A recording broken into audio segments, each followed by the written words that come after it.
Hello students, कैसे हो बेटा। 3D पढ़ रहे थे अपन। आज है लेक्चर 5 3D का। देखिए बेटा, प्रीवियस लेक्चर में अपन ने 3D के बारे में पढ़ा था और उसके अंदर स्ट्रेट लाइन को किया था जी कि एक स्ट्रेट लाइन है, उसकी दो फॉर्म दे रखी है और उनको अपन कैसे सॉल्व करते हैं, क्या DRS होते हैं, क्या पॉइंट होते हैं, वो सब कुछ अपन ने डिस्कस किया था। आज जो अपन स्टार्ट करने वाले हैं वो है आपका एंगल बिटवीन टू लाइंस। देखिए ध्यान से, जो अपने कल चर्चा की थी कि लाइंस आपको गिवन है इस फॉर्म में, या तो इस फॉर्म में गिवन है x minus x1 upon A, y minus y1 upon B, z minus z1 upon C, and second line x minus x2 upon A, y minus y2 upon B, z minus z2 upon C. ये a1 b1 c1 first line के direction ratio है, ये आपका a2 b2 c2 second line के direction ratios हैं। दोनों लाइनों के direction ratio a1 b1 c1 a2 b2 c2 है।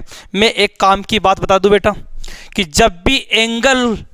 जब भी एंगल वर्ड यूज आता है 3D में तो दिमाग में एक ही पिक्चर आनी चाहिए कि एंगल जो है वो लाइंस के DRS के बीच में बनेंगे। किसके बीच में बनेंगे? DRS। अगर ये दो लाइन है, इन दोनों के बीच का एंगल बन रहा है तो इस लाइन के DRS और इस लाइन के DRS जिम्मेदार होंगे।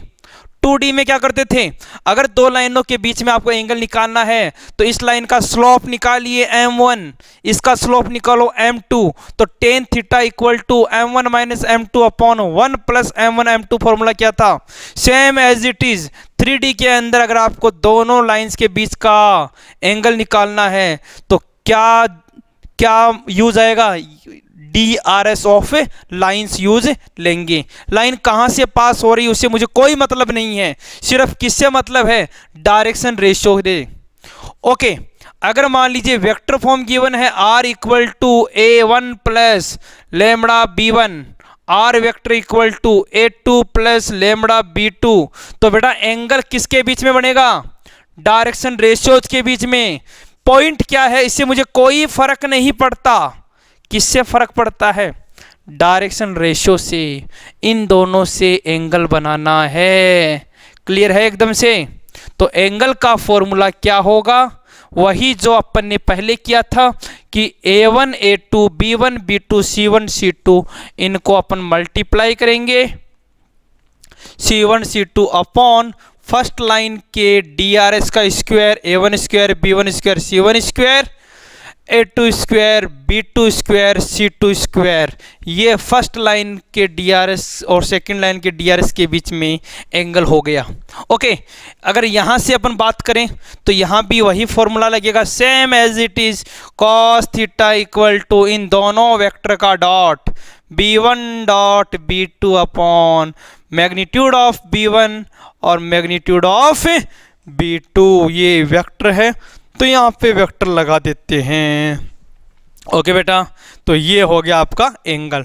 तो क्या दिमाग में आएगी एक बात कि जब भी आपने एंगल की बात करी है तो हम किसको जिम्मेदार ठहराएंगे, direction ratios, direction ratio. Okay बेटा, यस। अब इसके स्पेशल केस वही होंगे जो हमने पिछले लेक्चर्स में किए थे कि दो लाइंस मान लीजिए परपेंडिकुलर हैं, L1 परपेंडिकुलर है L2, मतलब दोनों लाइंस के बीच में 90 डिग्री बन रहा है, तो ये बनेगा cos ऑफ 90, और cos 90 क्या हो गया बेटा, 0। तो ये कंप्लीटली किस में आ जाएगा, 0 में। तो आप क्या केस लिखेंगे कि परपेंडिकुलर के केस में, परपेंडिकुलर के केस में A1 A2 plus B1 B2 plus C1 C2 equal to क्या आएगा बेटा, 0। ओके, एंड अगर मान लीजिए दोनों लाइंस L1 और L2 पैरेलल है, ये समझिए दो डंडे पैरेलल को शो कर रहे हैं यहाँ पे, या थीटा 0 डिग्री है, पैरेलल हैं, तो क्या करेंगे पैरेलल में, A1 upon A2 equal to B1 upon B2 equal to C1 upon C2। ये आपको दिमाग में रखना होगा। ओके बेटा, तो देखिए एग्जाम्स में कैसे क्वेश्चन पूछे जाते हैं वो अपन सॉल्व करते हैं वन बाय वन। देखो फर्स्ट ऑफ ऑल मैं एनसीईआरटी से क्वेश्चन स्टार्ट करता हूँ। देखिएगा सबसे पहले क्वेश्चन गिवन है व्हाट इज द एंगल या find the angle between two lines. देखो बेटा find the angle between two lines are equal to 3i plus lambda i plus 2j plus 2k and second है आपका r vector equal to 5i minus 2j plus का mu 3i plus का 2j plus का 6k। Yes sir, इन दो lines के बीच का angle बताना है। आप क्या बोलेंगे कि सर अगर आप इन दोनों लाइंस के बीच का एंगल बनाना चाहते हैं तो मैं बता दूं इनका कोई रोल नहीं है, पॉइंट्स का कोई रोल नहीं है कि लाइन कहां से पास होती है, ये कोई इंपॉर्टेंट नहीं है। इंपॉर्टेंट क्या है कि दोनों के बीच के जो डायरेक्शन रेशियो उनमें क्या रिलेशन होगा। तो देखिए फॉर्मूला आएगा cos theta equal to a1 a2 3 b1 b2 four c1 c2 12 upon under root of square square square 1 4 4 यहाँ पे square 9 4 36 then cos of theta equal to देखो बेटा कितना हो गया 16 और 3 19 अपॉन ये हो गया 8 का 9 का रूट 3 ये हो गया 36 49 का हो गया 7 तो फाइनली cos थीटा हो गया 19 अपॉन 21। ओके बेटा, तो ये हो गया दो लाइंस के बीच का एंगल। ओके एक और एग्जांपल लेते हैं। देखो यस क्वेश्चन है find the angle between x plus 3 upon 3 equal to y minus 1 upon 5 equal to z plus का 3 upon 4 and second is x plus का 1 upon 1 equal to y minus 4 upon 1 equal to z minus 5 upon 2। देखिए बेटा यहाँ पे दो lines आपको given है और इन दोनों लाइंस के बीच का एंगल आपको फाइंड करना है। तो देखिए फर्स्ट जो लाइन है आप सबसे पहले क्या देखेंगे कि जो गिवन लाइन है वो अपनी स्टैंडर्ड फॉर्म में है कि नहीं है। तो आप बोलेंगे सर ये जो लाइन है वास्तव में अपनी स्टैंडर्ड फॉर्म में है। क्यों? क्योंकि हमने लाइन का फॉर्म क्या पढ़ा था, x minus x1 upon a y minus y1 upon b z minus z1 upon c। अगर कोई मुझे पूछे कि सर ये जो लाइन है वो किस पॉइंट से पास होती है तो आप बता सकते हैं कि सर ये जो लाइन है वो -3 1 -3 से पास होती है। अगर आपको पूछे इस लाइन के DRS क्या है, डायरेक्शन रेशियो, तो आप कहेंगे सर 3 5 4। क्लियर है? ओके आपको पूछिए ये जो सेकंड लाइन गिवन है इसका पॉइंट क्या है, कौन से पॉइंट से लाइन पास होती है, तो आप बोलेंगे -1 4 5। अगर आपको पूछे सेकंड लाइन के DRS क्या है तो आप बोलेंगे 1 1 2। ओके एकदम से क्लियर है ये चीज़। ओके अब इन दोनों लाइंस के बीच में एंगल निकालना है तो एंगल का फॉर्मूला हो जाएगा cos थीटा इक्वल टू क्या जिम्मेदार है यहाँ पे डायरेक्शन रेशियो जिम्मेदार है एंगल बनाने के लिए। बार बार बोल रहा हूँ मैं DRS, तो क्या होगा a1 a2 3 1 जा 3 b1 b2 5 c1 c2 8 upon under root of a1 square b1 square c1 square 9 25 16 and 1 का square 1 plus 4 then finally cos theta equal to क्या मिल गया बेटा, cos थीटा इक्वल टू क्या मिल गया, ये हो गया 5 और 3 8 और 8 16 अपॉन ये हो गया आपका 25 और 25 रूट 50 और ये हो गया रूट ऑफ 6। ये आप पे आपका cos थीटा का वैल्यू आ गया। इसको आप और सिंप्लीफाई कर देना, जो भी ऑप्शन में है वही आपका करेक्ट आंसर हो जाएगा। तो यहाँ तक तो मैं अभी जो बात कर रहा था वो बिल्कुल सीधी सीधी बात कर रहा था कि जो लाइंस गिवन थी वो अपनी स्टैंडर्ड फॉर्म में गिवन थी और आप डायरेक्टली एंगल निकाल रहे थे। लेकिन अब मैं कुछ से घुमावदार बात करने वाला हूँ, कुछ ट्विस्ट आएगा। क्या ट्विस्ट आएगा? देखो, एक एग्जाम्पल लेंगे और उसी के थ्रू आप समझ पाएंगे कि किस टाइप के क्वेश्चन एग्जाम में पूछे जाते हैं और क्या ट्विस्ट है वो देखते हैं। देखो, यस, एक्सरसाइज का एक क्वेश्चन है, आप यहाँ से समझेंगे, बहुत ही शानदार क्वेश्चन है और आप देखेंगे ये क्वेश्चन एनडीए में पूछा हुआ क्वेश्चन है, एनडीए एग्जाम्स में आया हुआ क्वेश्चन है। क्वेश्चन नंबर है 12th, exercise 11.2। Find the value of P for the line 1 minus x upon 3 equal to 7y minus 14 upon 2p equal to z minus 3 upon 2 and second is 7 minus 7x upon 3p equal to y minus 5 upon 1 equal to 6 minus z upon 5 are at right angle. बताइए P का value क्या होगा? P का value क्या होगा? P का value क्या होगा यदि दोनों लाइनें क्या है? परपेंडिकुलर है। आप बोलेंगे परपेंडिकुलर के केस में A1 A2 plus B1 B2 plus C1 C2 zero करना है। लेकिन खास बात यह है यहाँ पे कि ये जो लाइंस है, अगर बच्चा कोई डायरेक्टली बोले सर ये A1 B1 C1 है तो मैं कहूँगा बिल्कुल गलत है। क्यों? देखो, सबसे पहला काम है इस लाइन को इसके स्टैंडर्ड फॉर्म में लिखो। स्टैंडर्ड फॉर्म क्या होता है बेटा? दोबारा से बोल देता हूँ, x minus x1 upon A, y minus y1 upon B, z minus z1 upon C. तो आप बोलेंगे सर कैसे बनाए स्टैंडर्ड इक्वेशन? देखो ध्यान से, इस लाइन का स्टैंडर्ड इक्वेशन ध्यान से देखो, इस लाइन का स्टैंडर्ड इक्वेशन लिख रहा हूँ मैं, माइनस कॉमन लूँगा, माइनस कॉमन लेते ये बन गया x माइनस 1 और ये जो माइनस कॉमन लिया था वो कहाँ लिख दिया मैंने? नीचे। बोलो किसी को कोई प्रॉब्लम है?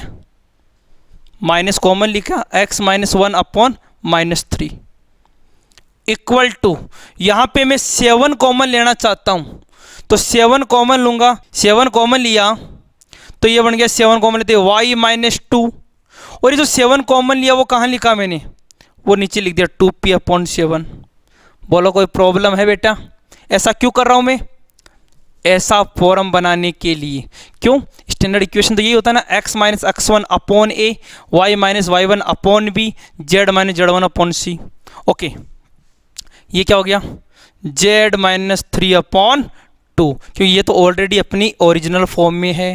तो ये लाइन का स्टैंडर्ड इक्वेशन आ गया, फर्स्ट वाली लाइन का। सेकंड वाली लाइन का स्टैंडर्ड इक्वेशन बेटा, आप बोलेंगे सर इसको आप x माइनस x1 में कैसे चेंज करोगे?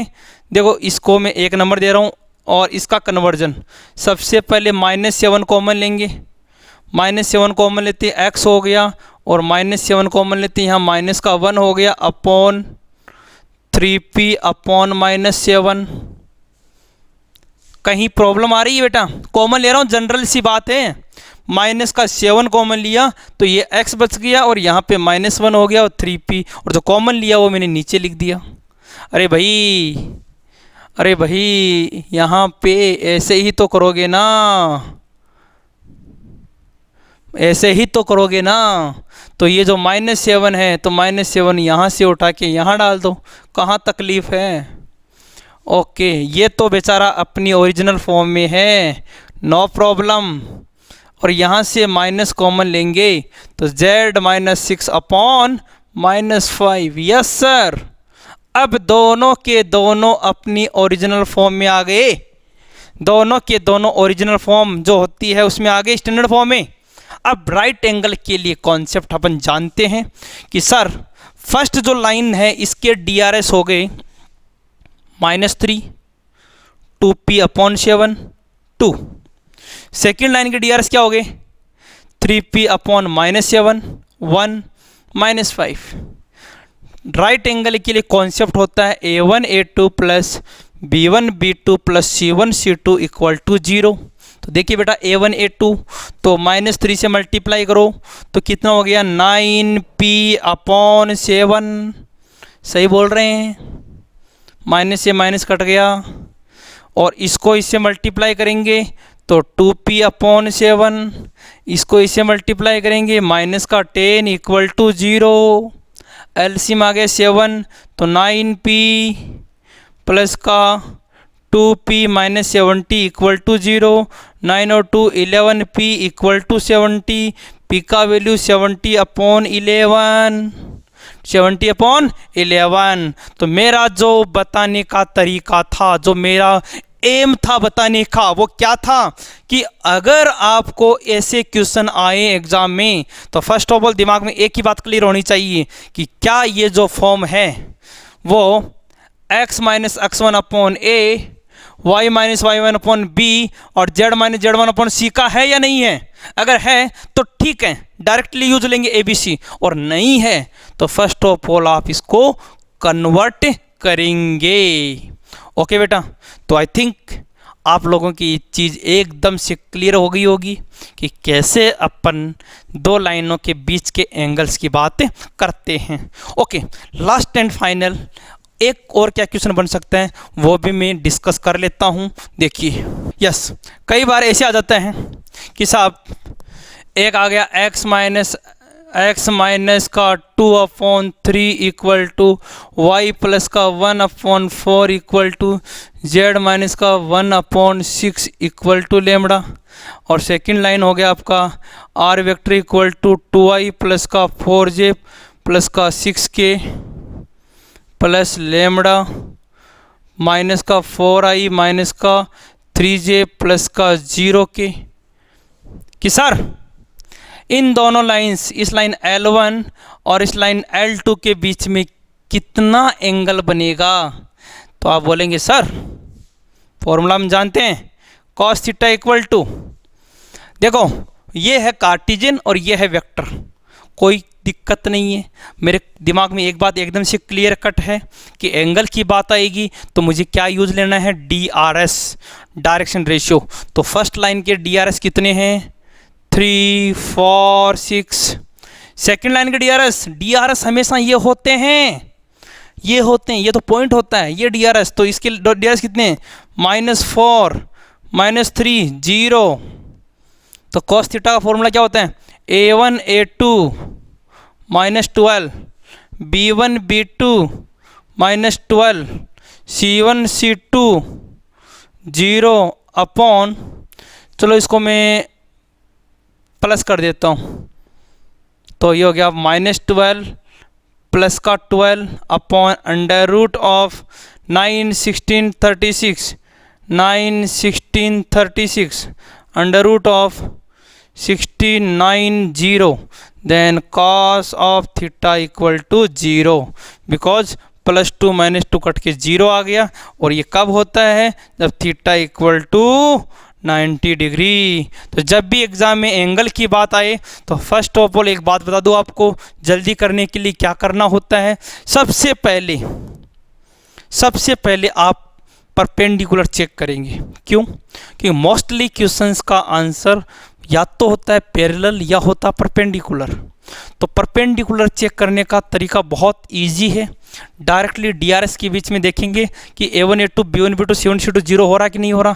तो यहाँ साफ साफ पता चल रहा है A1 A2 माइनस का 12 B1 B2 प्लस का 12 C1 C2 0। अरे वाह, ये तो 0 आ गया, इसका मतलब 90 डिग्री है। पैरेलल चेक करना है, बहुत ईजी है, A1/A2 B1/B2 C1/C2। तो अगर आपके कॉन्सेप्ट एकदम क्लियर हैं कि क्या तो पॉइंट होते हैं, क्या डायरेक्शन रेशियो होते हैं, क्या इसका वेक्टर फॉर्म है, क्या इसका कार्टेशियन फॉर्म है, तो मैं कह रहा हूँ चाहे कैसा भी क्वेश्चन आ जाए स्ट्रेट लाइन में आप इजी वे में बना सकते हैं। तो आई थिंक आप लोगों के एंगल का कॉन्सेप्ट एकदम से क्लियर हो गया होगा। ठीक है बेटा, अभी के लिए इतना ही। थैंक यू, जय हिंद, जय भारत।